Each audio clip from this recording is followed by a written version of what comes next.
할렐루야. 3일 밤 예배 나오신 여러분을 주님의 이름으로 환영하고 축복합니다. 오늘도 저와 여러분에게 주실 하나님의 은혜를 기대하며 오늘 함께 찬양으로 나아가시겠습니다. 새 찬송가 315장입니다. 새 찬송가 315장, 동일 찬송가 512장 함께 찬송하겠습니다.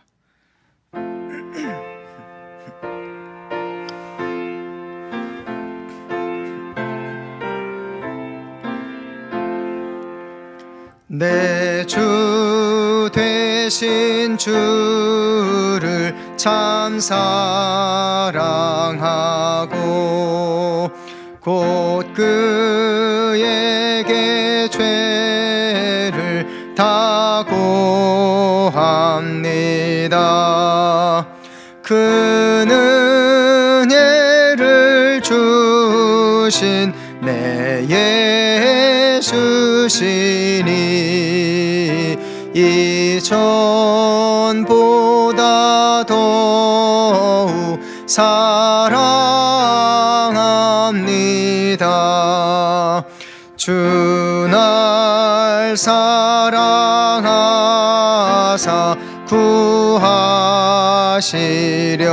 구하시려고 저 십자가 고난 당하셨도다.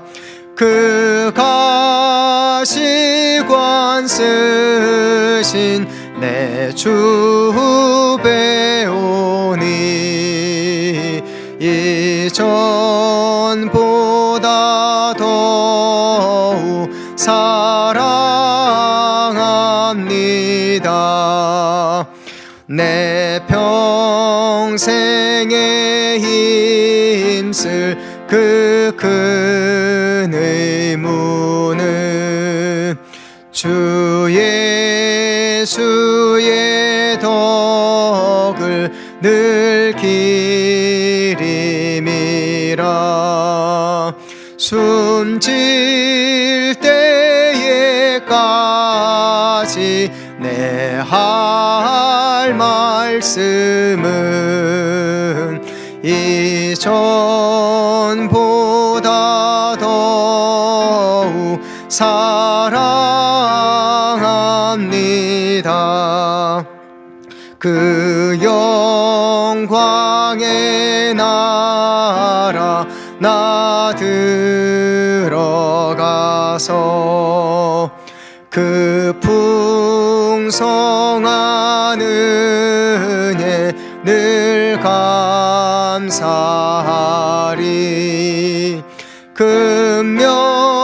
금면류관 쓰고 나 찬송할 말 이전보다 더욱 사랑합니다. 아멘. 오늘 우리에게 주시는 하나님의 말씀은 누가복음 9장 23절입니다. 신약성경 누가복음 9장 23절 한 구절 말씀이 되겠습니다. 신약성경 107면에 있습니다. 이제 하나님의 말씀을 받들어 읽을 때에 살아계신 주님의 음성을 들으실 수 있기 바랍니다. 또 무리에게 이르시되 아무든지 나를 따라오려거든 자기를 부인하고 날마다 제 십자가를 지고 나를 따를 것이니라. 아멘. 오늘 나는 축복의 통로입니다 라는 제목으로 이 시간 함께 은혜를 나누고자 합니다. 비참하게 되는 방법이라는 제목의 신문 기사가 실렸습니다. 그 내용에 이렇게 말하고 있습니다. 당신 자신에 대해 생각하라. 당신에 관해 이야기를 하라. 나라는 단어를 가능한 자주 사용하라. 상대방의 의견 속에 당신 자신을 계속 반영하라. 당신에 관해 사람들이 무엇이라고 말하든지 놓치지 말고 들어라. 인정받기를 기대하라. 의심을 품어라. 시기와 질투를 하라. 경멸하라. 당신을 비판하며 용서하지 말라. 아무도 믿지 말고 자신만 믿어라. 배려와 존경받기를 주장하라. 모든 일에 대해 당신 의견에 동의할 것을 요구하라. 만일 당신이 보여준 친절에 감사하지 않거든 화를 내라. 당신이 베풀어준 봉사를 결코 잊지 말라. 가능한 한 당신의 의무를 회피하라. 남을 위한 일을 가능한 한 적게 하라. 여러분 들으시니까 어떤 느낌이 드십니까? 비참해지는 방법에 대해서 이렇게 설명해 주는 신문 기사가 오래전에 미국 신문에 실렸습니다. 누구도 이게 행복해지는 길이라고 믿으면서 그렇게 살지는 않을 것입니다. 여기에서 핵심은, 비참하게 되는 방법에 대한 핵심은 모든 것의 중심에 누가 있다는 거예요? 내가 그 중심에 있다는 것입니다. 내가 내 인생의 중심이고 온 우주의 중심에 내가 있는 것입니다. 그렇게 되면 모든 삶의 모든 행동에 내가 내 인생의 중심에 있다면 그것만큼 비참해지는 지름길은 없다라는 것이죠. 자신이 모든 것의 중심인 것처럼 생각하고 행동한다면 잠깐은 만족을 누릴지 모르겠으나 결국에는 이 비참한 인생이 된다는 것입니다. 우리 이룬교회 성도님들은 내가 아니라 하나님이 중심이 되는 삶을 살아가시기를 주님의 이름으로 축복합니다. 아멘. 내 안에 내 자아가 중심이 되어서 살아가다 보면 우리는 평생 나 자신만 위하는 인생으로 살다가 끝나는 것입니다. 그러나 하나님은 우리로 하여금 그런 삶을 살지 말고 하나님의 축복의 통로가 되라고 말씀하시는 것입니다. 오히려 내가 아니라 이제는 하나님이 내 안에 중심이 되시고 나보다 내 이웃이 내 마음 중심에 있게 됐을 때 비로소 우리는 주변의 수많은 사람들이 나를 통해 살아계신 아버지 하나님을 바라보게 되는 것입니다. 그것이 바로 축복의 통로인 것입니다. 저는 2024년이 올 줄 몰랐습니다. 여러분 알고 계셨어요? 2024년이 주어졌을 때 저는 정말로 감격했습니다. 왠지 몰랐어요. 왠지 모르게 막 감격을 했어요. 막 기대감이 있었습니다. 근데 새해 들어서 제가 어떤 단어를 지금까지도 계속 잘 때도 맴돌고 또 눈을 떠도 맴돌고 하는 단어가 있습니다. 그게 무엇이냐면 평소에 우리가 제가 익히 사용했던 이 축복의 통로라는 말이었습니다. 여러분 그게 새해 들어서 저에게 굉장히 깊숙하게 다가왔습니다. 당연히 우리는 축복의 통로라고 생각해왔고 항상 만난 사람들마다 저도 그렇게 축복을 해주었습니다. 근데 지난 12월 우리 설교 시리즈 주제가 뭐죠? Say Yes잖아요. 12월 설교 시리즈 Say Yes 말씀을 듣고 그때 기도를 하는데 하나님께서 저에게 이 말씀을 주시는 것을 느낌을 강하게 받았습니다. 현철아, 너는 축복의 통로란다. 그리고 나서 하신 말씀이 이걸 믿어야 한다는 거예요. 저는 당연히 내가 믿고 있다고 생각해 왔는데 그날은 망치로 머리를 한 대 맞은 것 같았습니다. 믿어야 한다는데 저 믿고 있는데요. 근데 제가 고민을 했어요. 그때부터 제가 당연히 생각해 왔던 것을 의심을 하기 시작했습니다. 내가 정말 못 믿고 있었는가? 아니면 내가 이걸 중요하게 여기지 않았던가? 그래서 나에게 이 말씀을 하시지 않았나? 결론적으로는 제가 그동안 이 사실을 믿었든 믿지 않았든 간에 내 마음 중심에 확 박힐 만한 그런 메시지가 아니었다는 거예요. 그리고 이것을 간과해 왔다는 것입니다. 많이 부끄러웠습니다. 내가 하는 말, 내가 하는 행동, 내가 하는 이 사역들이 이 믿음의 기초 위에 쌓아 올려져 왔는가? 다시 한번 저 자신을 돌아보게 되었습니다. 그 믿음이 확고하지 않았기 때문에 제가 그날 두려움을 느꼈습니다. 그래서 하나님께 물어봤습니다. 하나님, 저 정말 축복의 통로가 맞습니까? 이런 고민을 하게 된 계기가 있었습니다. 저에게는 그런 고민이 있었습니다. 아마도 제가 부족한 제가 이번에 또 교구 팀장을 맡게 되면서 내심 굉장히 두려웠던 것 같습니다. 내가 잘할 수 있을까? 새로운 교구팀 또 교역자들과 함께 연합해서 잘 해낼 수 있을까? 이런 고민으로 기도하다 보니까 하나님께서 저에게 이 5글자로 답을 주신 것입니다. 그게 바로 축복의 통로입니다. 축복의 통로. 믿으라는 거예요. 오늘 설교 제목이 무엇입니까? 나는 축복의 통로입니다. 여러분 정말로 이 사실을 믿으십니까? 네, 진짜로 믿으세요? 그럼 오늘 우리 같이 한번 고백해 보겠습니다. 믿음으로 오늘 설교 제목을 함께 다 같이 우리 한번 고백해 보도록 하겠습니다. 나는 축복의 통로입니다. 시작. 나는 축복의 통로입니다. 믿으십니까? 이 믿음을 여러분도 가지시기를 주님 이름으로 축복합니다. 그래서 오늘 여러분이 이것을 믿으면 그대로 될 줄로 저는 믿습니다. 진짜로 믿습니다. 그리고 여러분이 이것을 믿고 기도하면 여러분은 축복의 통로로 쓰임받게 될 것입니다. 그러나 이 믿음이 시간이 지나면 또 흔들리게 될 수가 있어요. 내가 축복의 통로라는 것도 흔들리고, 내가 심지어 하나님의 자녀였는데, 여러분 이런 말이 어디 있어요? 내가 옛날에 하나님 자녀였는데, 이런 말이 어디 있습니까? 왜 그렇게 이야기하겠습니까? 지금은 아니라는 겁니까? 흔들리는 거예요. 그 믿음이. 왜 흔들리겠습니까? 그 이유가 무엇이냐면 내가 하나님의 자녀로서 살지 못하기 때문입니다. 내가 축복의 통로인가? 여러분 이거에 대한 믿음이 여러분 흔들린다면요, 여러분 축복의 통로로 여러분이 살고 있지 못하기 때문입니다. 축복의 통로로서 내가 살아내지 못하기 때문에 믿음도 이제는 흔들리게 되는 것입니다. 여러분 그건 당연한 거예요. 성경에서 이르기를, 여러분 세상의 유혹과 핍박이 우리를 가로막는다고 하지 않습니까?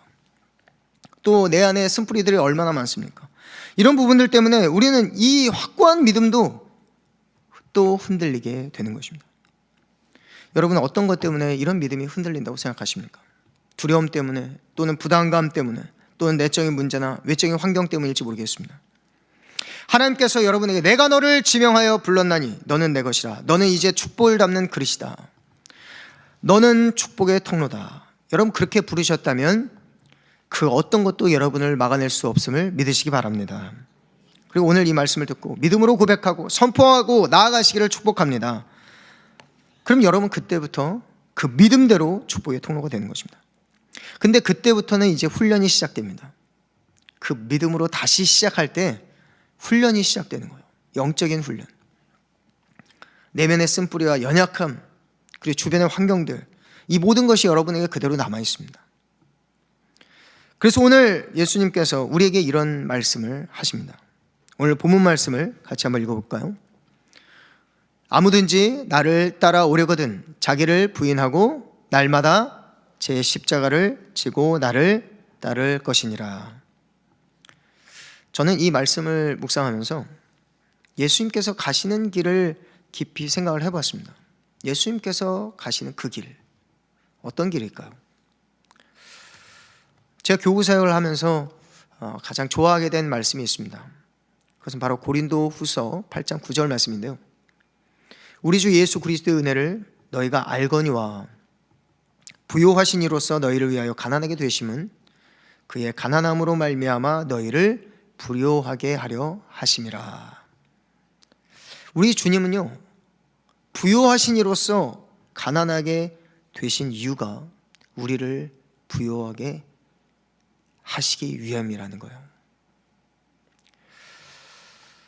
우리 예수께서 걸어가신 이 길은 바로 하나님께서 아브라함에게 약속하신 그 말씀과 같이 함께 해볼까요? 저를 따라 해볼까요? 땅의 모든 족속이 너로 말미암아 복을 얻을 것이라. 다시 한번, 땅의 모든 족속이 너로 말미암아 복을 얻을 것이라. 하나님께서 아브라함에게 약속하신 그 축복의 통로로 예수님께서 그 길을 걸어가신 줄 믿습니다. 주님께서 먼저 축복의 통로가 되신 거예요. 그리고 우리로 그 길을 따르라 하실 때에 오늘 이 말씀 하신 겁니다. 아무든지 나를 따라오려거든 첫째 자기를 부인하고, 둘째 날마다 자기 십자가를 지고, 셋째 나를 따를 것이니라. 여러분 이 세 가지 훈련을 우리가 통과해야 되는 것입니다. 우리 주님께서 말씀하신 것입니다. 이것이 바로 축복의 통로로 부름받은 자에게 허락하시는 이 세 가지 훈련입니다. 오늘 우리는 이것을 가지고 함께 나누기를 원합니다. 첫 번째는 이 자기를 부인한다라는 것인데요. 여러분, 자기를 부인한다는 것은 무엇을 말할까요? 원어로 아르네오마이라는 단어를 쓰고 있는데요, 이는 거절하다 그리고 포기하다라는 의미를 갖고 있습니다. 이것은 바로 내가 축복의 통로로서 주님을 따르는 자의 첫 번째 관문인데요, 이 말의 뜻은 자기 존재 자체를 부정하라는 것이 아니라 내가 내 인생의 주인이 되려고 하는 모든 동기를 거부하라는 것입니다. 스스로 그것에 대해서 동기부여하지 말라는 거예요.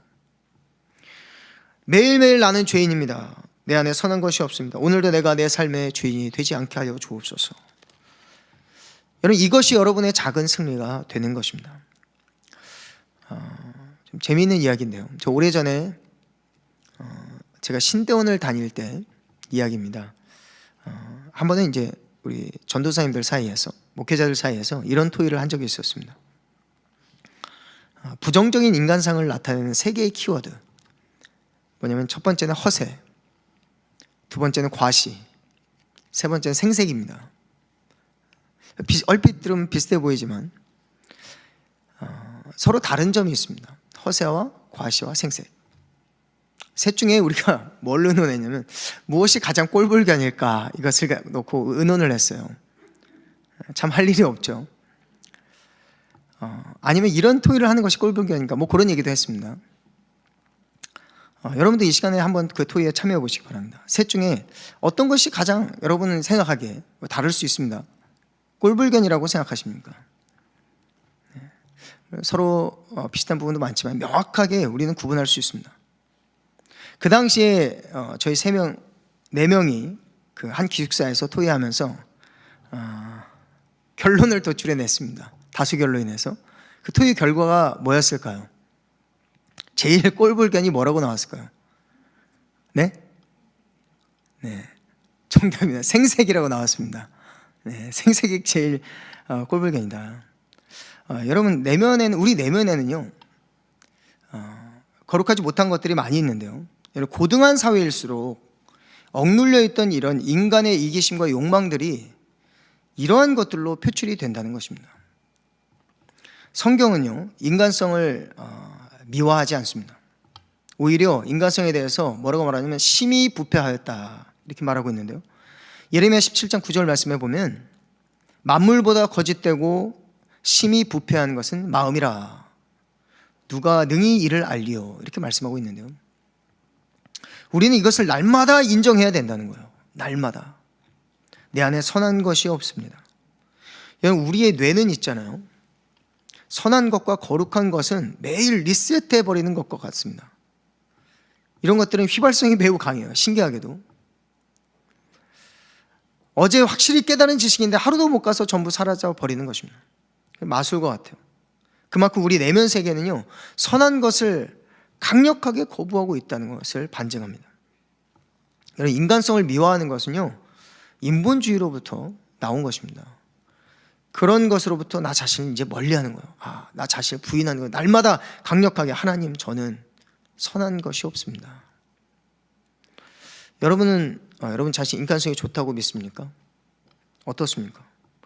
우리에게 그 사회적인 인간성이 있어요. 그것만 본다면 저와 여러분 모두가 100점은 못 돼도 적어도 한 80점에서 90점은 될 거라고 확신합니다. 여러분, 그 정도의 높은 점수의 사회적 인간성을 우리가 갖고 있기 때문에 우리 자신이 스스로 속는 거예요. 그렇지만 이 사회적인 인간성이 우리 자신을, 인간성을 전부 대변하는 것이 아니거든요. 성경이 말하고 있는 인간상은 표면적인 인간상이 아니라 우리 마음 깊숙한 내면에 그런 죄성을 다 고발하고 있는 것입니다. 죄로 인해서 타락한 그 결과로 악하고 게으르고 미련해졌다는 것입니다. 그리고 이기적인 존재가 되었다는 것입니다. 그리고 이것을 고집하는 것이 바로 인본주의라는 것이죠. 그게 우리의 본 모습입니다. 하나님 없이도 인간의 자기 자신의 내 마음의 중심에 놓고 살아가도 아무 문제 없다라고 말하는 것이 바로 인본주의라는 것입니다. 그러나 성경에서 이렇게 말합니다. 내가 죽고 내 안에 예수로 사는 삶, 그 삶을 살라, 이렇게 말씀하고 있는 줄 믿습니다. 여러분, 그것이 바로 날마다 자기 자신을 부인하는 것입니다. 나 자신의 죄성과 욕망과 또 하나님 앞에 회개할 것들이 얼마나 많습니까? 그거 가지고 주님 앞에 나오라는 거예요. 너가 축복의 통로가 되고 싶으면 너 자신을 가지고 주님 앞에 나오라는 것입니다. 그 첫걸음이 바로 나 자신을 부인하는 것이죠. 매일매일 여러분 반복해서 아침마다 그리고 저녁마다 자기 자신을 부인하고 반성하는 삶을 놓고 여러분 기도하십시오.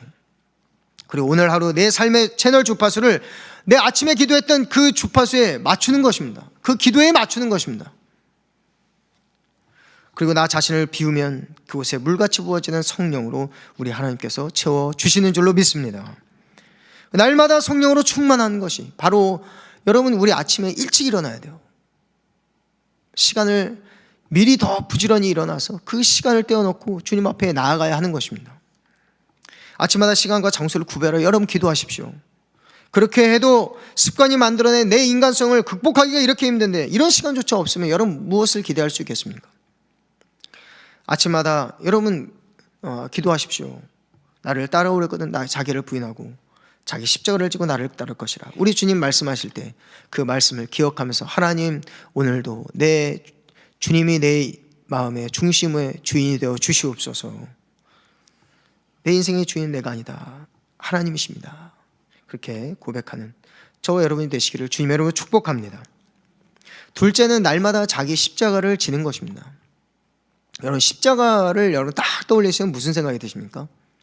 첫 번째, 저는 딱 두 가지가 생각나더라고요. 십자가 하면 첫 번째는 고통이요, 두 번째는 사명입니다. 첫 번째는 고통이고 두 번째는 사명이에요. 십자가라는 단어가 우리에게 주는 메시지 이 두 가지입니다. 근데 여러분 어떻습니까? 고통이라는 건 뭐예요? 저와 여러분이 분명히 원하지 않는 것입니다. 분명히 원하지 않는 거예요. 또 사명이라는 건 뭡니까? 꼭 해야 되는 것입니다. 내가 살아가는 존재의 이유가 사명입니다. 여러분에게 주어진 자기 십자가, 예수님의 십자가를 지라고 하지 않았습니다. 여러분 각자에게 주신 십자가가 있다는 것입니다. 그 십자가가 뭐냐? 고통이요, 그리고 꼭 해야 되는 것. 그것을 날마다 짊어지라고 하는 것입니다. 여러분 이 말씀은 공관복음, 마태복음, 마가복음, 누가복음에 다 담겨져 있는데 유독 이 누가복음에서만 이 날마다라는 단어가 들어가 있어요. 날마다. 오히려 더 부담스러워요. 제가 이 말씀을 보면서 누가복음에는 이 날마다라는 단어가 들어가 있을까? 부담스러운 말씀을 일부러 가져왔습니다. 셋 중에 무엇을 고를까 하다가 날마다 자기 십자가를 지고, 이게 두 번째 훈련인데요. 여러분 예수님께서 이 십자가를 짊어지시고 그 십자가에 달리신 것은 딱 한 번이셨습니다만 저는 그렇게 생각합니다. 하루도 빠짐없이 예수님은 이 십자가를 생각하셨을 것입니다. 하루도 빠짐없이 날마다 그 십자가를 묵상할 수밖에 없는 것입니다. 나에겐 고통이요, 그리고 나에게는 사명인 이 십자가를 어떻게 단 하루도 떨쳐낼 수가 없는 것입니다. 그래서 제자들에게 숨김없이 말하잖아요. 마지막 유월절 한 해에 3번이나 제자들을 불러서 말하잖아요. 그리고 제자들에게 또 이렇게 표현합니다. 나에게는 이 불과 같은 세례가 있으니 내가 이를 감당하기에 너무나도 고통스럽다라고 말하지 않습니까? 그것은 자기를 부인한 것과는 또 별개의 것입니다. 또 별개의 것이에요. 그래서 예수님 구분해서 우리에게 말씀하신 거예요. 첫 번째는 자기를 부인하는 훈련을 하라.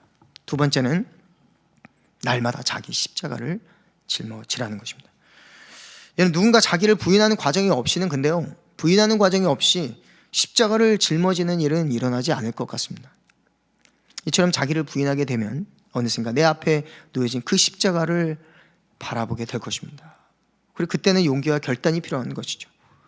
예수님께서 이 예수님의 십자가를 짊어지라 하지 않으시고 우리에게 각자의 십자가를 짊어지라 말씀하셨죠. 사랑하는 성도 여러분, 여러분에게 있어서 날마다 짊어져야 하는 십자가는 무엇입니까? 그것을 짊어지는 것이 새해 주님이 여러분을 향한 가장 좋은 계획이라는 것을 믿으시고 주님 앞에 용기를 내어 결단할 수 있으시기를 주님의 이름으로 축복합니다. 이제 셋째입니다. 세 번째, 그것은 나를 따를 것이니라, 이 말씀이에요. 이는 앞에서 나를 따르려거든 하는 단어하고 어떻게 보면 좀 동일한 단어로 보이시는데요. 두 단어는 원어적으로 전혀 다른 단어를 쓰고 있습니다. 앞에서 나를 따르려거든 이라는 말은 단지 길을 동행한다는 의미를 가지고 있습니다. 지금 너희들 나하고 같이 동행하는 따르려면 이런 뜻이에요. 같이 동행한다는 뜻이지 그분과 삶을 같이 한다는 뜻이 아닙니다. 삶의 뜻을 같이 한다는 뜻이 아니라는 거예요. 그 앞에 단어는. 그러나 뒤에서 언급하신 나를 따를 것이니라 이 단어는요, 아콜루테오라고 하는 이 원어를 쓰고 있는데요, 그분의 삶과 뜻을 같이 한다. 어디까지 뜻을 같이 하느냐? 죽음까지 뜻을 같이 한다는 의미를 가지고 있습니다. 여러분, 예수님의 삶은 무엇입니까? 자기를 부인하고 십자가를 짊어진 것이 바로 예수님의 삶입니다.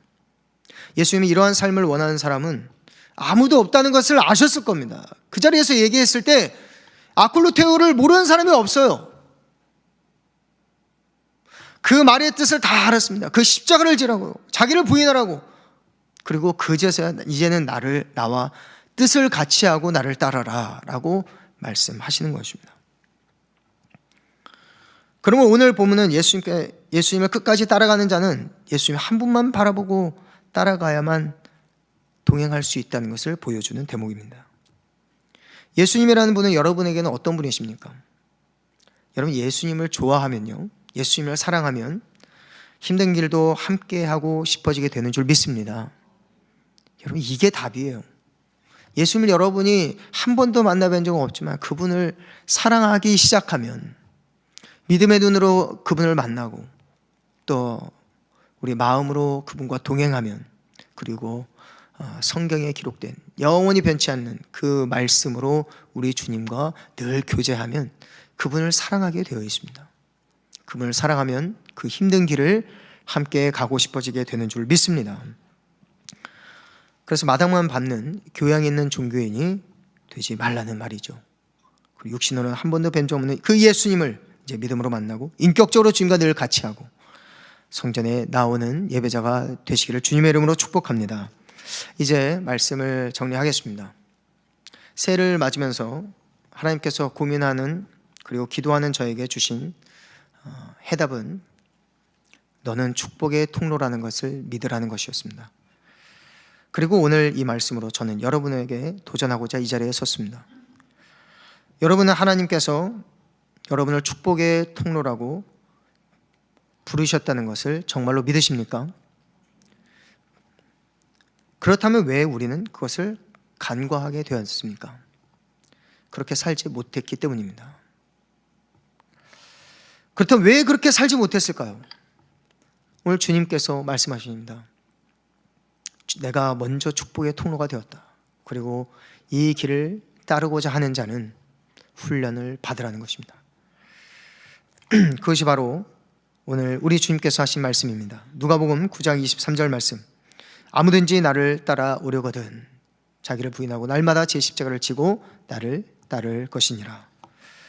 자기를 부인하는 삶은 여러분에게 있어서 무엇입니까? 자기 십자가를 짊어지는 삶은 여러분에게 있어서 무엇입니까? 예수님을 따르기로 결심하는 여러분의 첫 걸음은 여러분에게 있어서 무엇입니까? 여러분 고민해 볼 수 있기를 바랍니다. 2024년 새해 여러분이 기대하는 여러분 자신의 계획, 여러분 가정을 위한 계획이 있을 것이라 믿습니다. 근데 이제 시선을 잠시 돌려서 여러분을 향한 하나님의 계획은 무엇인가 한번 생각해 보시기 바랍니다. 우리의 삶은 다양합니다. 그러나 어떤 형태로든 하나님은 여러분을 반드시 축복의 통로로 삼아 주시겠다는 계획을 갖고 계신 줄 믿습니다. 그리고 여러분에게 그 훈련을 기대하십니다. 혼자 가라고 하지 않습니다. 우리 주님께서 나를 따르라고 하실 때 우리 주님께서 뒤돌아서 우리를 따라오는 우리를 늘 지켜보시면서 앞장서서 가고 계신 줄 믿으시기 바랍니다. 제가 어제 설교를 준비하면서 집에서 준비를 했거든요. 근데 2살 배기 아들이 옆에서 여러 번 우는 것을 보았습니다. 방해가 되더라고요. 얼마나 제가 방해가 되는지 어느 순간은 저희 아들이 우는 것을 세어보기 시작했습니다. 도대체 얘가 오늘 이 저녁에 몇 번을 울어제끼는지 세어봤습니다. 한 번은 욕심을 내면서 이 장난감 여러 개를 들고 다니다가 무거운 것 하나가 떨어지면서 발등에 부딪혀서 울었습니다. 또 한 번은 배가 고파서 울었습니다.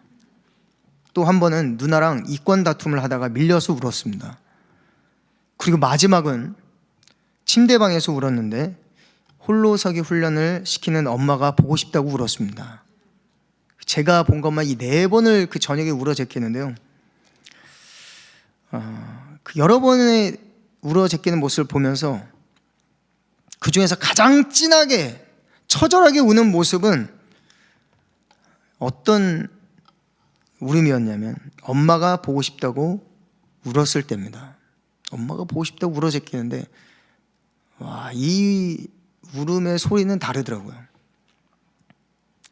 그 아기가 자기를 낳아준 엄마를 그렇게 보고 싶어 울었던 것처럼 저와 여러분이 예수님을 만나기 위해서 그렇게 울고 보채면서 부르실 수 있기를 바랍니다. 저와 여러분이 예수님을 만나기 위해서 그렇게 울었던 적이 언제입니까? 본능적으로, 이 아이는요, 본능적으로 엄마를 보고 싶어서 그렇게 울어제끼는 거예요. 그때는요, 저희 아들이 좋아하는 초콜릿 또 젤리를 갖다 줘도 그것도 물리치더라고요. 본능적으로 여러분 예수님을 만나기 위해서 처절하게 울어야지 그게 신앙인 것입니다. 그러면요, 여러분 자기를 부인하는 일, 그리고 날마다 자기 십자가를 지는 일, 그리고 우리 주님과 삶과 죽음의 뜻을 같이 하는 그 삶이 여러분 어려운 일 같아 보이지만 그때는 비로소 쉬워지게 될 줄로 믿습니다. 그렇게 될 때 여러분 그분의 삶과 뜻을 같이 하게 되고 동행하게 될 것입니다. 그냥 자기 부인이 아니라, 그냥 자기 십자가가 아니라, 예수님을 그냥 따르는 것이 아니라 그 어떤 것도 주님과 함께라는 기쁨으로 감내할 수 있게 되는 것입니다. 저와 여러분을 우리 하나님께서 축복의 통로로 삼으시고자 하시는 그 열정이 얼마나 대단하신지 여러분 2024년도 기대하시고, 여러분 훈련 가운데 하나님을 그리고 그 아들 예수님을 그 손을 붙잡고 나아가시는 저와 여러분 되시기를 주님의 이름으로 축복합니다. 기도하겠습니다. 주신 주님 감사합니다. 나를 축복의 통로로 부르신 주님을 이 시간 생각합니다. 오늘 얘야, 내가 너를 축복의 통로로 불렀단다. 너 이거 믿어야 한다. 이거 굳게 믿어라 라고 말씀하실 때 하나님, 우리가 믿음으로 나는 축복의 통로입니다 주님 고백할 수 있는 우리 모두가 되게 하여 주시옵소서. 주님께서 나를 축복의 통로로 부르셨을 때 하나님 여전히 믿음이 흔들리고 또 다시 한번 아버지 하나님 그 믿음에서 등을 돌리고 돌아설 때에 우리가 그 믿음대로 살아내지 못했음을 회개하고 다시 돌이키기를 원합니다. 하나님의 자녀로 부르셨다는 것을 우리는 굳게 믿었지만 하나님의 자녀로서 살아내지 못했음을 고백합니다. 주여 이 시간 용서하여 주시고 다시 주의 부르심 앞에 섰을 때에 하나님 주님께서 말씀하신 누가복음 9장 23절의 말씀을 되새겨봅니다. 아무든지 나를 따라오려거든 자기를 부인하고 날마다 제 십자가를 지고 나를 따를 것이라. 자기를 부인하는 삶, 자기 십자가를 지는 삶, 그리고 주님과 삶의 죽음의 뜻을 같이 하는 삶을 살아가게 하여 주시옵소서.